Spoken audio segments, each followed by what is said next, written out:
Ladies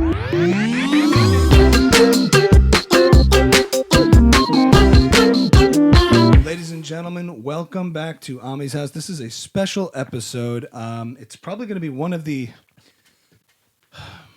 more challenging episodes, but I'm going to do my best to also make it not challenging. You guys have had quite a week. You've been in the States, and we're going to talk a little bit about your background and your story. I think that's inevitable, but I know it's the end of a long week for you around the States, so how has your stay been here so far? Everybody good? You've been in Jersey, you've been rocking It's amazing. Yeah, Yes. we're good so far. So far, so good. Last impressions of your time here in the States, and then we'll get to why you're here.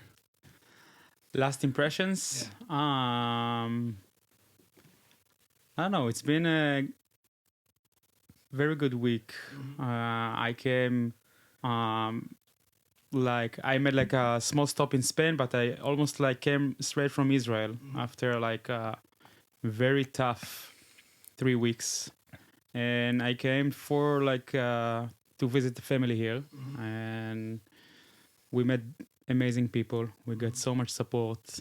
And coming from Israel, so Almog, you, just to provide a little context of what has occurred, in the world that we find ourselves in now after the attacks on our people on October 7th, there's a lot of political back and forth. Everyone's arguing online. I've made a lot of content online, making the case for Israel, making the case for why we need to defend ourselves, explaining the double standard that Israel faces in defending itself, the double standard that anti-Semitism faces when we're trying to make the case of look at what's out here, this dark shadow of history's reared its ugly head. But what gets lost in it all is the humanity.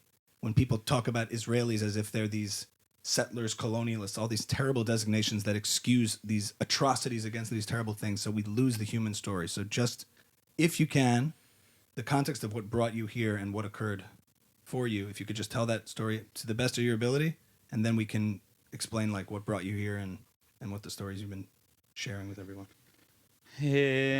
Okay, so basically what brought me here to the States is, as everybody knows, like in October 7th, like this Black Saturday, there was this terrorist attack, and I'm from kibbutz Kfar Aza, and my kibbutz got maybe the biggest attack of the terrorists enter, and they like killed many people in the kibbutz. Among them is my brother.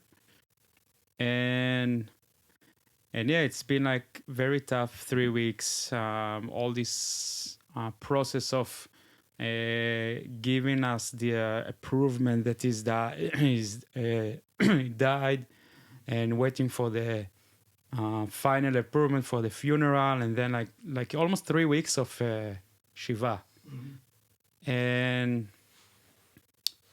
after all this, like along with that, like many other bad stories and war situation in Israel, and so I felt on this time we got like a support with family that lives here in New Jersey and New York.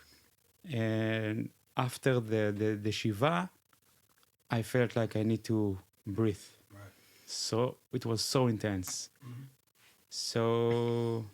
So yeah, I reached out to my cousins that live here, and I asked my first cousin Aviv that he will present himself, but we both live in Israel. I asked him if he can come with me to the States for our family here, and he said yes. Has he been a good wingman? Huh? Yeah.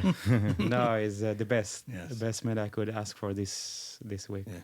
Do you find that, for all of us in the Jewish community as a whole, it's like united us and felt this sort of incredibly deep collective loss? But in your case, because it's so close to home and so immediate, do you almost feel like that pain is like been almost protected off in a way because the community has kind of brought you here to sort of put that in its space, to grieve in its proper time?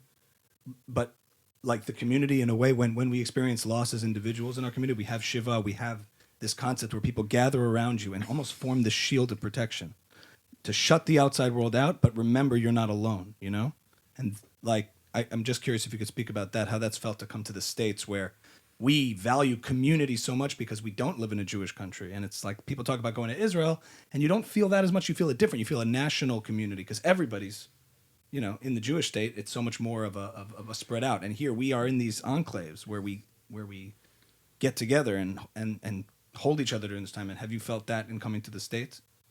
100%. Yeah. 100%. And I also shared with my family that like here I felt more proud to be Jewish. Yeah. And I feel like this feeling so strong to like of being belong to some like nation or bigger community more than I feel in Israel, Right. like on daily basis. You know, it's like when there's a phrase at the end of this movie, Soul, I like to quote a lot, where he's like, I'm looking for the ocean, this fish, his story, they're like, this fish is in the ocean, goes to this other fish, is like, I'm looking for the ocean. It's like, honey, you in the ocean. I think when you're in Israel and you're surrounded by the nation, you don't see it. Yeah, And then you take it for granted also. Yes. Taken for granted, it's like... But to be fair, we all did. Before October 7th, we all did. In our life here, it's comfortable, and we get used to the daily grind of ordinary life, and you go to services, you go to a synagogue, and you go to your things, and you have your parties, you have your bar mitzvahs, but you forget just how powerful and how meaningful it is to be part of this, to be part of exactly. the nation It's of Israel. like life really like split before Yes. and after, because also in Israel, like before these events, Israel were divided. Yes. Israel were split by these people who hold this opinion or that opinion, and people were willing to kill each other and like fight each other, and all of a sudden all of this like disappeared. Right. So I assume that the feelings that I feel here, I would feel it if I would be in Israel, because also in Israel now people are united. People are like together. What a privilege it is to be able to have political opponents and disagree in peacetime. It's like a family that's arguing. But in these moments of good versus evil and dark versus light, you're reminded of who are your opponents and who are your enemies. And in a way, the people who hate us the most unite us the most. It has the opposite effect, people. You know, it's I'm sorry, like that's what you do. Nothing unites the nation of Israel, Am Yisrael. Nothing unites the Jewish people more than when people seek And our it was destruction. always like that. Like throughout all the history of the Jewish people, it was always like that. I know, but it was always something we learned about. You know, it was we always thought that we learned it, but in the past few years, 2 years, were really terrible in that aspect. Yes. You mean in Israel in terms of infighting? In Israel, Yes. I think also here, but and also from here to from Israel to here, like they try to tell us like American Jews don't like they're not united with you, they don't love Israel, everyone is democratic. They try to say that they try to divide also us and you guys. So and the feeling that we got here, like that really, I agree with Almog, is to be proud to be part of this. Well, Democrats is still a problem. Don't get me wrong. No, I'm just kidding. I know what you're saying. No, only 2%. No, it has. of course. It just has given the sense of. It's like, you know, it makes me think of like when you're involved in all this other stress, but then you get really sick or something like that, or something comes over you, or some sort of tragedy. Like everything else just disappears. Yeah. It just doesn't matter.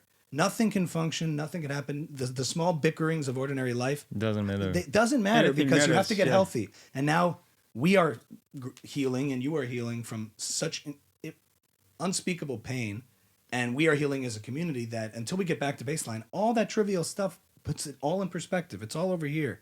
We have to fight this darkness. This is like a very binary, very black and white issue of, and I'm curious from your perspective, seeing what you're seeing, at the same time, all the inspiration you've been finding here in the States from the Jewish community, outside of it, the people who are second guessing whether this was a justified thing or not, all that stuff, does it even affect you because you're really just like focused on the task at hand? Or, you know, because for us, that's the big, like looking around the Western world, from the universities to the United Kingdom to France, and seeing these people say things. Is that something that's just tucked away, like you don't even hear it? Or, you know what I mean? Like, how do you process that? So I'll tell you this, like in the first three weeks, I was, and I think all my family, we were so disconnected from news because we were so focused. First, like find out what's going on with my brother, and then we were so focused about bring him to bury and the funeral. And I think people or families that lost someone were so focused on their grief, their loss. So I didn't know what's going on out there. I didn't know what's going on in the news.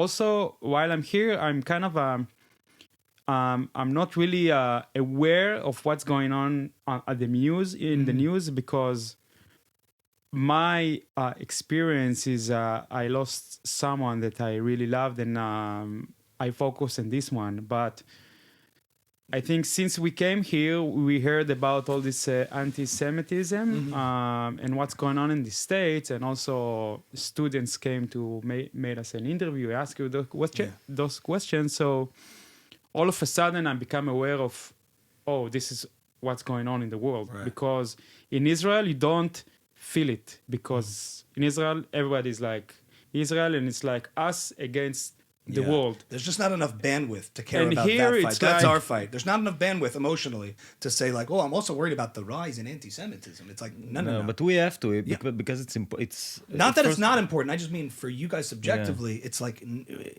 you're dealing with such immediate personal pain Exactly. and healing that it's like everyone's got their battle lines here. Some people are on the front lines fighting. Some people are grieving losses directly. And Exactly, and, But everyone is fighting. emotionally, Yeah, together. emotionally, it's very challenged to deal with so many things at once, like dealing that like a person that you lost, or many other friends that they're like kidnapped or died that you grew up with, and then with all the news and what people think of us, and like also for me, like this week is.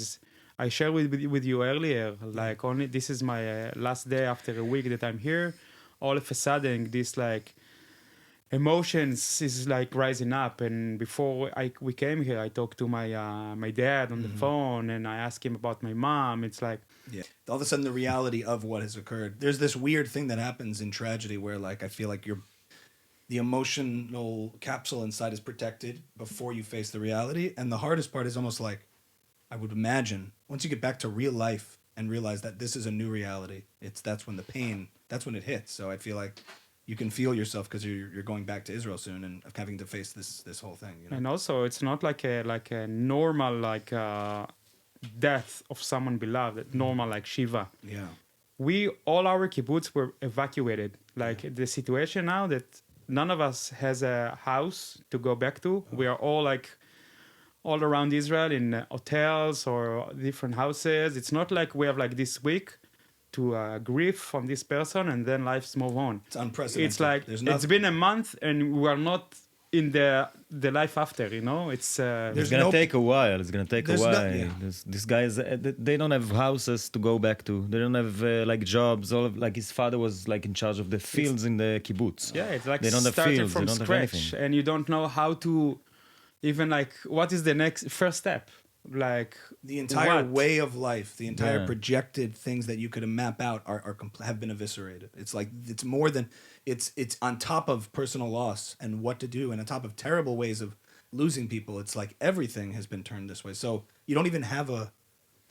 Oh man! Like so yeah, when it's you're not- dealing with all of this, Yeah. you can't be open and deal with what's going on news. out there because you don't have a house to live in. Yeah. You don't have like a work or like money to bring home, and it's like you lost like almost 10% from your community. Yes. 60 people that died and like 17 people that kidnapped. It's almost 10% from a community of like 800 people. I mean, like yes, we can in here everyone can speak out and say what they say and go to a rally and then they go home back to where they live. We couldn't Right? even go to the rally. You know, we wanted to go, and then we felt that we cannot like Stomach it. Yeah, we Yeah. couldn't go there because I don't know, there were 35,000 people supporting Israel. It was so important, Yeah. but for us, it felt that we were dealing with too much. Yes, to go because there. I think for people here, the well-intentioned people here, what everyone's trying to do is bring awareness, precisely because So important. it's not in our life in the Yeah. way that we feel it is or connect to it. But for you guys, it's the opposite. It is as direct as can be by definition. So yes, you don't have to go to the rallies. You don't need to. There's not like if it feels like it's too much, that's beyond understandable because we're talking about real life in the realest sense. All of us here at these rallies, go back to the life we kind of recognize, and that's Yeah, but something still, everyone but, needs to understand. Like I believe the that scale of this. you're going to these rallies for your kids because you don't want them to Of course. feel to be embarrassed to say, or not to embarrass, yet afraid to say that they're Jewish in their schools if they're like not in Jewish school. You don't want them to be afraid to say in like 5 years from now, I'm like to hide. It's not like we're not in the 30s. Yeah. It's insane, and it's the U.S. It's not like we're Nazi Germany, so it's Listen, there's been all sorts of different people with different instincts in the face of this. I think that what you're talking about is a very real concern where, especially people who didn't grow up with a strong upbringing in the United States to their Jewish identity, when you see all this animosity coming at you, protests and screaming, you're like, it pushes you into a corner. Some people want to hide from it. Some people want to fight it. Some people want to stand up to it. And it's easier for them to, if they've had a strong foundation that they can latch onto, that can make them feel stable in having the courage of their convictions. If you don't, and you've just been maybe culturally Jewish or whatever, I'm not judging those people, but I can understand why for them, they feel like they're on shaky ground and they want to run and hide from all this animosity and wait it out.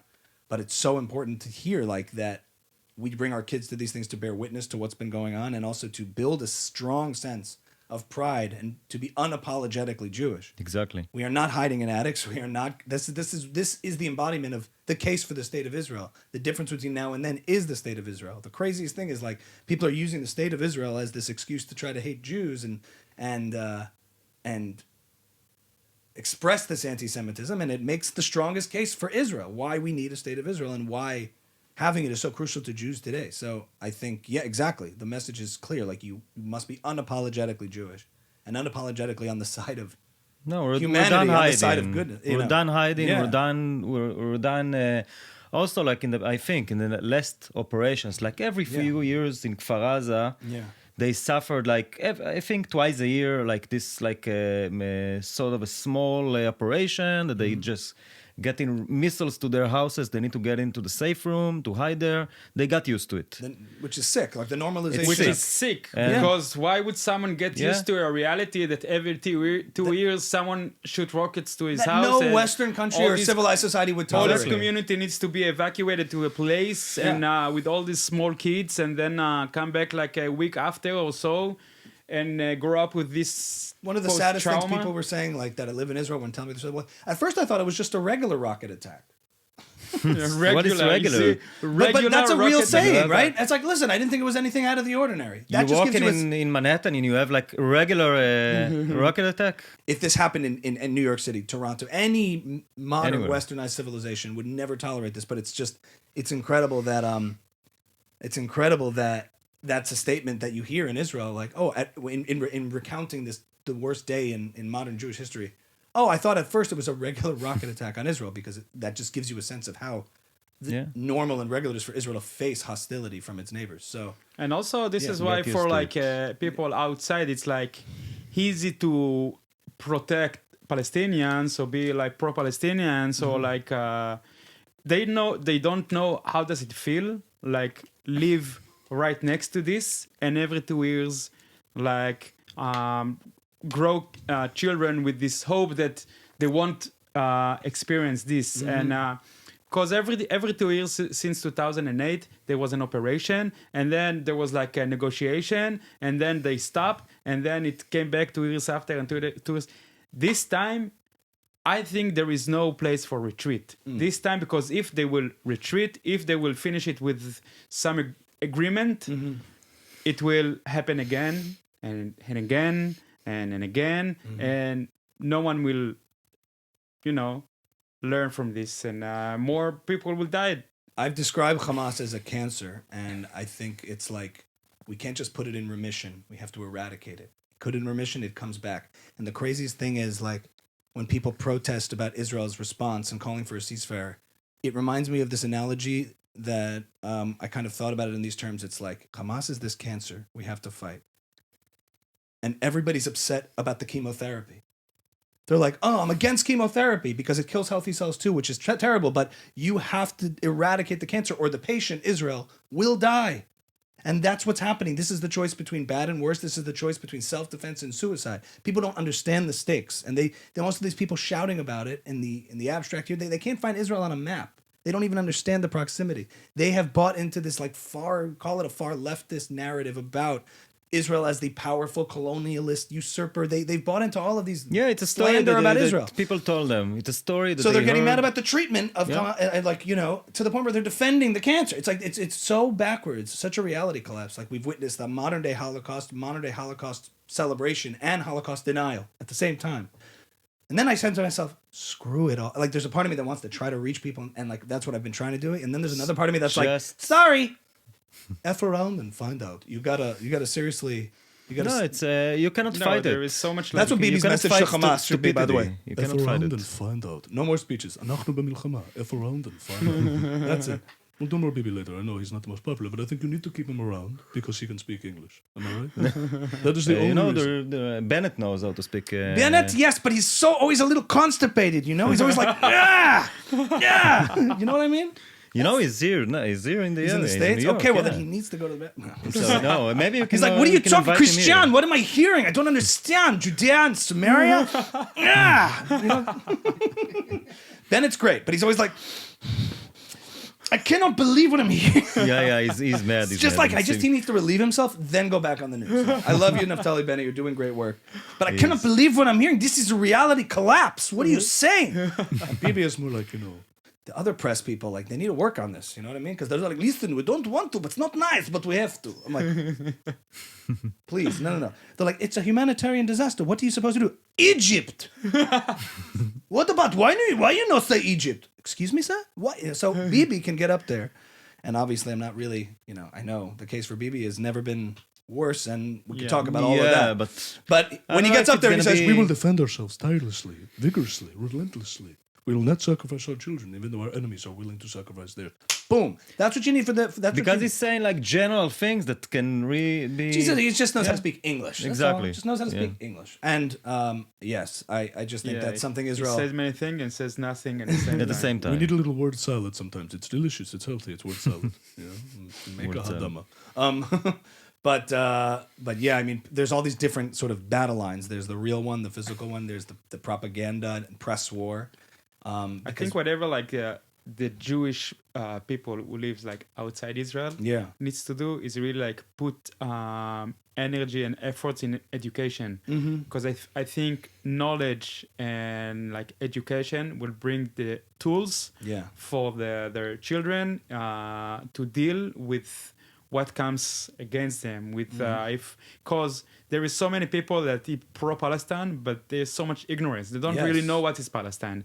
They don't really know who are the Hamas. They don't really, because they hear something in the fake news and all of a sudden they are like... From the river to the sea. Which river, which sea? They don't know what... They don't know what that means. Yeah. They don't know what it means. They just want to be on the right side of something. That's the weird thing. The people ripping down posters think they're virtuous. They think they're good. You know, that's what's sick. And the only way that like these things can be perpetuated, the way we get another Holocaust, is when people think it's a virtuous thing. Not when people all say, we're evil, we're going to be the bad guys. They think that's what's crazy. I guarantee you in America right now, in the diaspora, everybody who's ever done Israel education is going back to the drawing board, because there has been a lot of efforts to educate about this, but we're witnessing a failure in a sense of a lot of people's inability to articulate a proper defense of Israel, which is making people reevaluate in the ways that they do it. I don't have all the answers, and we definitely need to double down on the effort to make sure people can have the courage of their convictions. I think a lot of people who maybe aren't educated in the subject or the history feel like it feels wrong to be one-sided about something.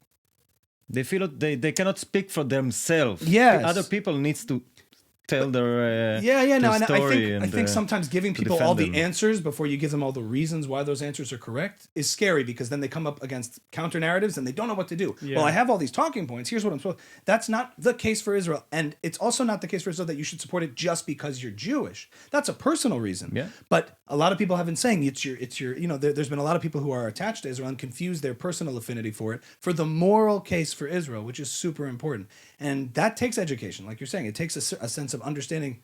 Like not just both history, knowledge, to have those facts at hand, but also morality and ethics, and understanding the fundamental difference between Israel and its enemies, between the IDF and Hamas. Because there's this temptation to say, war is bad, it's just all bad, it's all crazy. I see death here, I see death there, but they confuse murder and self-defense, aggression and retaliation, and to be It's not morally the same thing. Just it's not. to be confused on these issues is so dangerous. That's the whole problem. And I think that for a lot of people who don't have those convictions and those things worked out, like you're talking about, there's this temptation to just want to draw this equivalence and say, I can't be one-sided. I can't support Israel because that feels one-sided.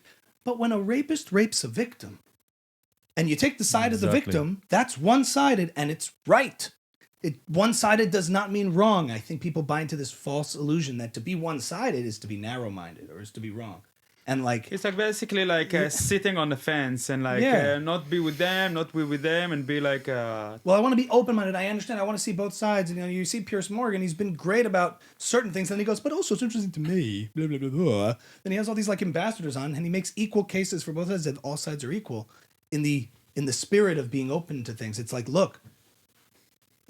We can talk about policy. We could talk about the occupation. You could talk about all these things. I don't really like that term. But you could talk about the situation in Israel and how it should deal with things. But I was on a panel last night with the professor at Columbia. I won't say, he's like a private person. I don't want to say his name, but he was viral on Twitter. He spoke about how, did you see that clip of the guy going around screaming from the rooftops about, he was speaking out from Columbia about how all these professors are talking about my children and my family. They're calling us colonialists and settlers and that they're legitimate targets. And he was crying, and it got like 50 million views, and everybody resonated with it because he was the light in the darkness of the bastion of the darkness is in the universities. And he was shouting from the rooftops of how sickened he was.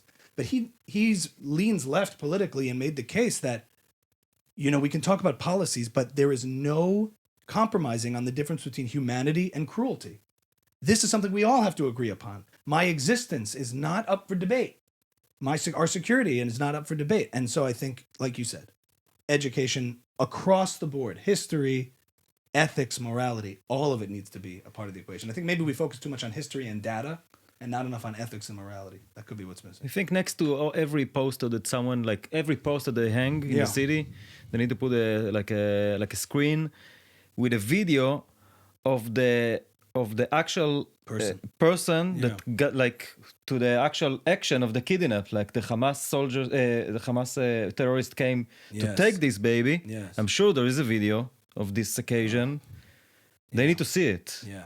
They need to see it. It's My it's fear really, is there's that no but in this thing. My fear is that to the extent that you double down on the efforts to humanize and make people realize what they're doing, they just double down on their warped saying of, this is propaganda. You see, I can't believe they would go as far as to put a video here. They're trying.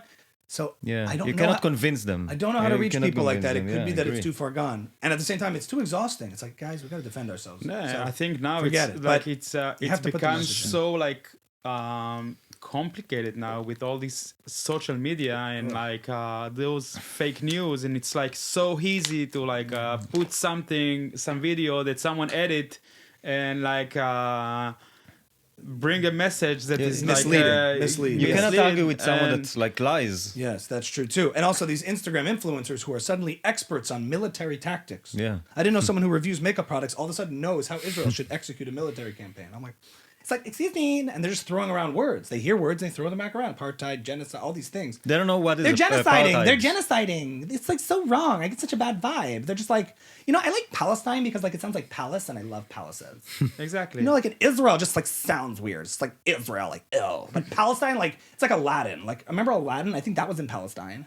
Remember the movie Aladdin? Like that was awesome. So I feel like it's like that's what I like. That's where people are getting their information from. They're forming opinions based on nothing. Based on on TikTok, on Instagram, So, oh my God. So I don't know. Like it makes you so Exhausting. cynical. But at the end of the day, like you put all that here and say, okay, we got to figure out how to deal with this. And then we actually have to deal with this, the life and death stuff in front of us. So when you're in self-defense mode, there's a part of me that's just like, okay, you guys think whatever you want to think. And You be a just need to dumbass. make fun of it because it's That's what I've been doing. like the sketch of Eretz Nehederet. If you saw it, I've been seeing that. Yeah. Yeah, Some of the like, Israeli comedy. I've been doing my part to try to put out like, No, I spoofing think- Rashida Tlaib and AOC, who uses a lot of big words. And I was just like, I think Israel's escalation and defensification capabilities and it's like this is an international relations major, barista turned congresswoman who doesn't know what the hell she's talking about. And then when she's putting it, just throws every big word she could think of together. Reparation, what? Just like everything. And I also spoke about how Rashida Tlaib representing the people who only care about Palestinians when Israel's involved. Only when Jews are involved.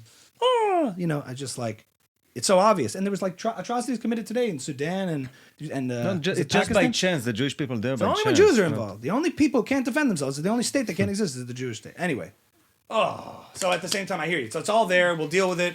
But in the meantime, first and foremost. Yeah, I think by the end of the day, the spirit now in Israel, it's like we go all in and we finish it. Yes. And I know there is like a pressure from Americans, pressure like from different countries that they all want to Israel to stop. Yes. And it's too much. But for Israel, it's like, Yes. it's never too much. I And never thought. think- I know my cousin from like from the moment I was born. Yes. And all of his family, and also Yav, my cousin that was murdered, and all of the kibbutz. They're all like want peace. They like peace people. They're like Lean left wing. Yes. Like they sort of a left center left. So I never thought that I will hear my cousin saying these words, like, you need to go all the way. Like, it was never like that. There was people, like, with doing, like, this protest all on the fence, like, for the Gazan people, Right. for the Palestinian people. Right. There are people that was kidnapped to Gaza now that were actually peace activists that, like, waiting for people from Gaza and took them to hospitals in Israel. Yeah. So this just illuminates what we're talking about. When Yeah. you say, and I want to clarify this because, of course, the comments, people, you said, finish it. We got to finish it. What does he mean? What do you mean when you say finish it? He's talking about if you want peace with your neighbors, you eliminate the enemies to peace. Finish it means eradicating Hamas and disarming them completely. Yuval Noah Harari said it in a way that I thought was interesting. He said, because we use words like eradicate and people take that out of context, at least disarm Hamas from all capability of doing anything, getting rid of anybody who would seek to be enemies of peace between Israelis and ordinary Palestinians, people who are left of center, who've been soughting after peace for years. It's like the enemies of peace are not war or, so to speak, or the enemy of peace is not violence as a concept. The enemy of peace are those regimes and actors and people who do not want peace. They want to kill. They want to destroy Israel and the Jewish people as a whole. And it's not like So that's the what we mean by Palestinians are the bad people. It's Yeah. like all the Palestinians are captured by the terrorists. We have the They're same enemies. Hostages by the terrorists. And also before Israel went to this war event or into Gaza, they also they called from civilians that lives in Gaza, told them, go out, leave Gaza to these villages outside because and they try to go out, but whoever try to leave Gaza from the civilians, the terrorists kill them. Yes. So basically, the terrorists, all the people there as a human shield. Because for the Palestinians, it's either you join them or either they kill you. You can choose. But the war is not against the Palestinians. The war is against the terrorists. Is against the Hamas because he holds the people there and he used them as a shield. He used them as his prisoners. So if the world want to stop this, it needs to put this attention about this organization that focus that the war is against them. In other words, if the world wants to free Palestine, they need to support Israel. Yeah. Exactly. The best chance ordinary Palestinians have at self-determination the same and their enemy. own state and independence is to support Israel. Exactly. These are not mutually exclusive ideas. When people are saying bad actors in bad faith say free Palestine from the river to the sea, they're talking about the obliteration of Israel. And they're much more interested, it seems, in destroying Israel than having a free, prosperous Palestine. If they wanted a country, Yes. they would have a country in the 40s, in the 50s. They had so many, like they never missed a chance to miss a chance. Yes. And even in the current state, it's like, I don't understand how... That's why it's so frustrating for everybody here. It's like Hamas is murdering civilians trying to flee, maximizing civilian casualties. It's a win-win for them when they die, when Israelis die. It's a culture of death we're dealing with. Yuval Noah Harari was on the news like, this is incomprehensible to people. I think in the West, you know Yuval Noah Harari, in the left, he's very good. popular, He's very good. Everyone here is a sapien. He loves the word sapien. I always talk about that. So everyone is a sapien, okay? Lots of sapiens in the north, in the south, sapiens. But he said, it's incomprehensible to people that they have a different culture, different ideology, a culture of death that really worship this. For the West, they cannot comprehend this. They cannot. And I think, also, No, I want to say another thing for Yeah. what we talked about. Yeah. Also, throughout the years, the Palestinians got lots of support from the UN or from countries about like lots of supply. But Yes. because the Palestinians were captured by the Hamas, all the money, all the fuel, all the healthcare, all this, everything, the leadership of the Hamas took for themselves. The civilians stayed in poverty, and the leaders went to Qatar, went to whatever, bought rockets, bought armor, used this money and supplied it, supposed to go to the civilians, to their own needs for terror. No, there are So- billions. I think Mashal's worth Billionaires. $5 billion. Yeah. Yeah, I saw that article. It's like, Mashal and Ania also. they're worth a lot of money. They're worth a lot of money. Yeah. A lot They of can- money. Sorry. I can't We trade. can maybe we can. That's a Trump for you. Yeah, maybe they can donate a little bit to Israel now Oh for my the families God. of the Oh my God. victims. I mean, it seems so blatantly obvious. It's like, there's not much more you could say, because if you don't see this for what it is, it seems so clear as day. But yeah, I mean, So this is the ignorance, and once people will know these details, this truth, also like the Jewish students or like pro-Palestinian students, they protest because they don't know the truth. They don't know anything. So they say, I like but they don't know. I saw this incredible story of a woman who was rescued from one of the kibbutzim from 5 Arab men who were going back and forth from the festival, Israeli Arabs who were taking people.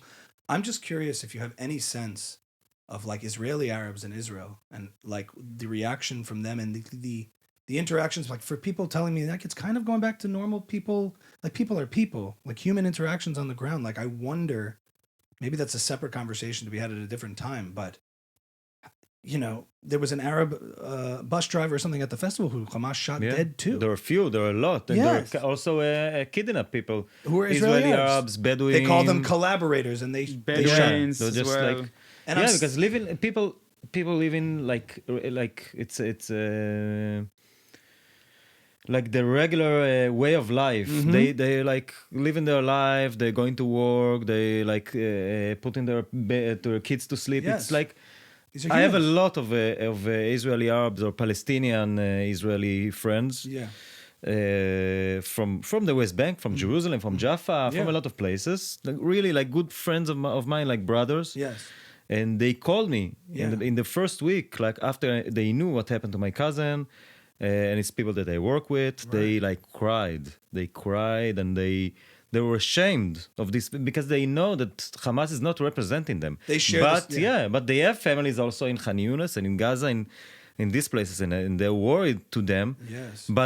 But they're at least they're kind enough or they're Feeling enough to understand yes. yours. But these voices you don't hear them now. Why not? You don't Like, hear them. My question is, You hear only like I also work Yosef with this, Haddad. He's killing it. I get it. He's out there. But Yosef Haddad, you hear him, Yeah. but you also hear. I'm not gonna even repeat their names, yeah. But they're like famous Palestinian Israeli actors that acted in some of the Fauda and, Fauda and all these shows. Some of them. One of them is a really good friend of mine. Again, I'm not gonna mention names because I don't know if people want to be in this risk. But he also called me today, one of the lead actors of Fauda of one of the seasons. There are a few. oh my God, when's it coming out? And he also was really ashamed. And there are a few others that like posted things about Hamas, supporting Hamas, and Right. like they got money, so much money from the Israeli industry, the Israeli filming and television industry. And they're Prospered in Israel, you're saying? yeah, Like, so now they can go to act in the great industry in Gaza. I'm sure there's a great film industry there, and they can. But I'm just Find curious. your Like, jobs I don't there. want to make a point like that political.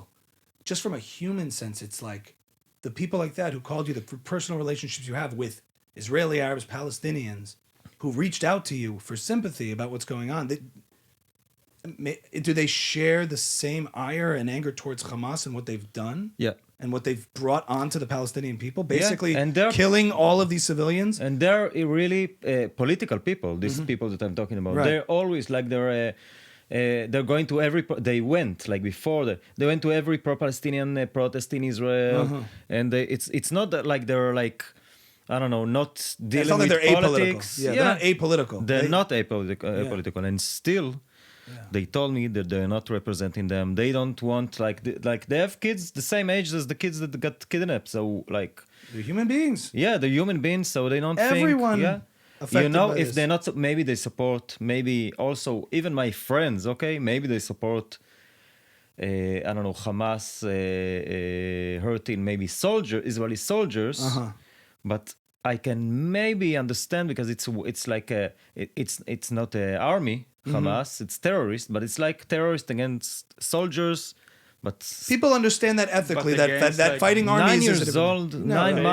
9-month baby. You're saying like- even them would go so far as to say if Hamas was a legitimate military that was fighting the IDF, they might side with the cause of liberation for Palestine and the military fighting on their behalf. But that's not what's happening, and they recognize that. No, and it's still, and it's a dictatorship also. They control the people. The people voted for them one time in 2006, and that's it. Yeah. And I'm just curious to, like, the friends of yours that are from the West Bank and stuff work in Israel? As they work in Israel. They work in Israel. The Palestinians in East Jerusalem, they don't even need like a permit. They they have like a blue ID. And just, on Regular ID, like Israeli ID. For the and sake of, Palestinian ID. because They you have, know like, this so both. closely, like for the purposes of a little bit of education. So the Palestinians in East Jerusalem, the West Bank, we don't have to get too wonky and technical about it, but they work in Israel, so they have connections to Israel and benefit from being able to work in Israel. But they have slightly different designations in terms of being under Palestinian Authority. And then is East Jerusalem also under Palestinian Authority, or It's a mix. Yeah. You have some schools there that are like under the Israeli Ministry of Education, and they're also like the Palestinian. It's a mix, Right. but they can in East Jerusalem, and like not like the West Bank that you have to get a permit. Right. In East Jerusalem, they can get in and out Right. easily as long as they want. if you go to Israel, you see that all the time. I don't think any one of Yeah. these protesters, these dumb people on campus, even know that every street sign in Israel is Hebrew, English, You know, and Arabic. Arabic. They don't even know that. If they did see that, they'd be like, I thought it was apartheid. No, and they where's the think- genociding? I don't understand. What, you know what I'm saying? Like, so it is ignorance, but in a sense, ignorance can be fixed and is redeemable with education but and also dialogue. people Hate think- is a little harder to combat. People think and know whatever comes to them through media, news, or technology. They don't Yes. dare to really know. So whatever, From the algorithm. so exactly. So Yeah, I don't know if I know enough about like the Ukraine war. I don't know if I Exactly, know enough right. about the war in I don't know other places in the world. that are a little that we're more removed from. We don't have the connections to it in the Yeah. same way we're closer to this story. But Exactly. but that's China. Terrible what they're doing on TikTok. Terrible. Bibi, Trump's response. Trump in a crisis is probably the worst version of Trump. People can make arguments pro Trump, against Trump, all good, but in a crisis. During COVID, he was like, "We're building a website. It's better than other websites. It's better than other websites, folks." And this one, he was like, "I called Bibi. What are you doing, Bibi? Never would happen." He was just like, "I called Bibi. What are you doing? You need Didi, Uncle Danda. It's gonna fix it 2024." Sorry to force that, but I feel like I can No, lift, actually, if I can lift your spirits, I wouldn't I'll do what I can. I wouldn't be relaxed if it would be. If it would be Trump. Yeah. Yeah. I don't know. Like it's not even in a political way. Just in like a person. Well, he's not the most comforting personality. person Exactly. in trauma. yeah. Terrible. I was like, "Oh, stop." And we. It's not his forte to be comforting in that scenario. But forget that whole conversation because we'll leave Trump too much. as a political figure out of it. I just like doing it because it's a lot of fun to do. We got a lot of cookies, cookie crunch here. You brought me desserts, very delicious. You stuffed it with Hershey's candy bars. I love McDonald's too. He's a great character. He's so. That's why he's a superstar. He's media personality. People imitate. forget as an entertainer, he kills on the mic. Very good. But I will say, guys, we're coming up to our closing few minutes here. I know you're pressed on time, and you're gonna be heading back to an insane reality. With a flight Yeah. in a few hours. But I want to thank you both for your time, for sharing your story and your perspective. I think what you shared about having friends from the other side and explaining that Israel is multicultural and tolerant and a Western civilized society, and highlighting that, and hopefully in the future those voices can be amplified. And the gay community, for example, Yeah. is like in one last point. The gay community, this is the most ridiculous thing that they need to try to come to Gaza, even to the West Bank. Oh, here. Queens Yeah. for Palestine. Yeah. and meet the Hamas face to face. Oh, boy. And support them while they Yeah. see them, and yeah. Oh boy, Yeah. oh boy, that is some real masochistic stuff. Queers for Palestine. And I mean, people can see the gay parade in Tel Aviv, and they can see how, and in Jerusalem, and in other places in Israel, to know how pluralist Israel is. Yes. And I mean, in one of my videos, I talked about how like the people on the far left fighting for a free Palestine, in the context of Hamas's regime, it's like I asked the question in the video: what are you fighting for? What do you think a free Palestine under Hamas would look like? What are you fighting for? All the things you hold dear as liberal values. I said to the journalists out there, you think you'd have free expression and the ability to criticize a government in Gaza? To the LGBTQ queers for Palestine, can you be gay in Gaza? To the artists and musicians protesting, saying free Palestine? Do you think that you'd be able to make whatever music you wanted to make? I think music is banned, and I think you can only do certain things. They kill Or part. dress Yeah, like music, like films, however anything. you wanna dress. That's like, so what are you fighting for? Ask yourself, what are you fighting for? You know where all those things are celebrated, embraced, and allowed? Israel. Gay Pride Parade in Tel Aviv every year. Pride in Tel Aviv is probably like the biggest party of the century. I find it completely backwards, and yes, stemming from a place of ignorance, education, empathy for the human tragedy of all this, and understanding the ethical and moral difference between Israel and its enemies is essential. I also, before we close, Yeah. wanna thanks for having us here, and share with your listeners,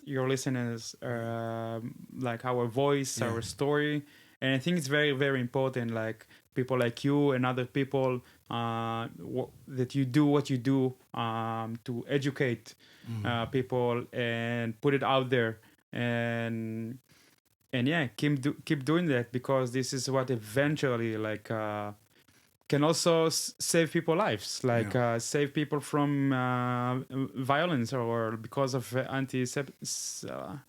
Semitism and ignorance. And It's like the least I can do, you know, it's and I appreciate it's it. the least. It's the least you It's the can least do, I can do, but it's hopefully it's a it can lot do. For us, It's a lot, Yeah. and every person we met here, like people, things that people do here for the people in Israel and for the Judaism, it's like it's amazing. I think each person has his own like qualities, his own like tools, his own like abilities to do what he do. Use the weapons you have at your disposal. Exactly. And Do you think the American moms are sending too much pizza? I think it's too much. there's so many. There's a lot of there's lactose so intolerant much food Israelis. in Israel now, in bases. That's what and, I'm like, saying. So many people volunteer. Like they don't need T-neck pizza, No. you know? That's the thing. The pizza in Israel is sourdough, Neapolitan. pretty good. It's amazing. We got to figure out something Actually, else. the girl that we just bought the cookies from, she Yes. wanted to send it also Send it! I'll show you a video after. to the soldiers. I think it's too much pizza, maybe too much deodorant. I don't know what they presume about soldiers not having deodorant. That's yeah, kinda they don't strange. need toothbrush. That's it. Yes, and so maybe we can chill on the pizza, but we'll do everything else to stand up for Israel on every battle line that we find ourselves in. Thank you guys so much. Thank you so much. Sorry for all the loss for the Jewish people, for your families. We wish you healing and safe travels back. Amen. Am Yisrael Chai. Am Yisrael Chai.